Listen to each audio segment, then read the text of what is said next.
మరింత కఠినం చేయాలని విజయవాడ పోలీసులు నిర్ణయించారు.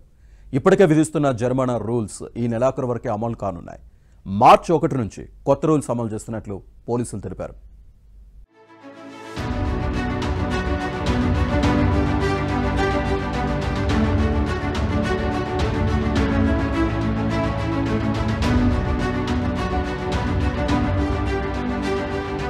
విజయవాడ నగరంలో హెల్మెట్ జరిమానా మరింత కఠినం చేయనున్నారు.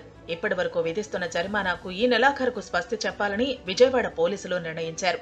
హెల్మెట్ ధరించని వాహనదారులకు మార్చి 1 నుంచి ₹1000 జరిమానా విధించడానికి రంగం సిద్ధమవుతోంది. విజయవాడలో డిసెంబర్ 19వ తేదీ నుంచి హెల్మెట్ ధారణపై ప్రత్యేక డ్రైవ్ నిర్వహిస్తున్నారు. రోడ్డు ప్రమాదాల్లో జరుగుతున్న మరణాలపై హైకోర్టు తీవ్రంగా స్పందించడంతో పోలీసు అధికారులు దిద్దుబాటు చర్యగా ఈ తనిఖీలకు శ్రీకారం చుట్టారు.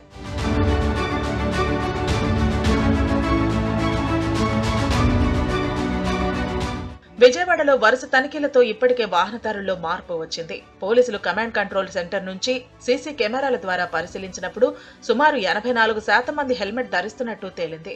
హెల్మెట్ ధరించని వాహనదారులకు ట్రాఫిక్ పోలీసులు ఇప్పటి వరకు కేవలం ₹135 జరిమానా మాత్రమే విధించేవారు.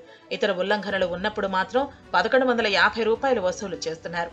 నామమాత్రపు జరిమానా కావడంతో వాహనదారులు అదే తరహా నిర్లక్ష్యం చూపిస్తున్నారు. దీంతో కేంద్ర ప్రభుత్వం కొన్నాళ్ల క్రితమే కొత్తగా మోటార్ వెహికల్ చట్టాన్ని తీసుకొచ్చింది. దీని ప్రకారం ట్రాఫిక్ ఉల్లంఘనలకు సంబంధించిన జరిమానాలు హెచ్చుగా ఉన్నాయి.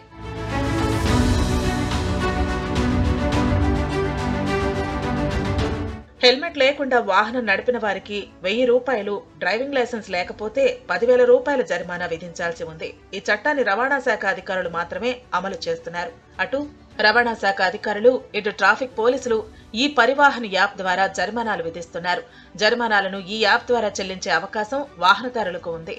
హెల్మెట్ లేని వాహనదారులకు రవాణా శాఖ అధికారులు ₹1000 జరిమానా విధిస్తుంటే ట్రాఫిక్ పోలీసులు మాత్రం ₹135 విధిస్తున్నారు. ఇకపై ఈ తేడా లేకుండా ఉండాలని విజయవాడ పోలీసులు నిర్ణయించారు. మార్చి 1 నుంచి ₹1000 జరిమానా విధించాలని నిర్ణయించారు. ఈ జరిమానాను కూడా 90 రోజుల్లోపు చెల్లించాలి. జరిమానా చెల్లించకుండా నిర్లక్ష్యం వహిస్తే మాత్రం వాహనాలు సీజ్ చేస్తామని పోలీస్ కమిషనర్ రాజశేఖర్ బాబు వెల్లడించారు. కొత్త జరిమానాలు మార్చి 1 నుంచి అమల్లోకి రానున్నందున వాహనదారులు ఖచ్చితంగా ట్రాఫిక్ నిబంధనలు పాటించాలని విజయవాడ పోలీసులు విజ్ఞప్తి చేశారు. మోటారు వాహనాల చట్టాన్ని తరచూ ఉల్లంఘిస్తే డ్రైవింగ్ లైసెన్స్ రద్దు చేస్తామని హెచ్చరిస్తున్నారు.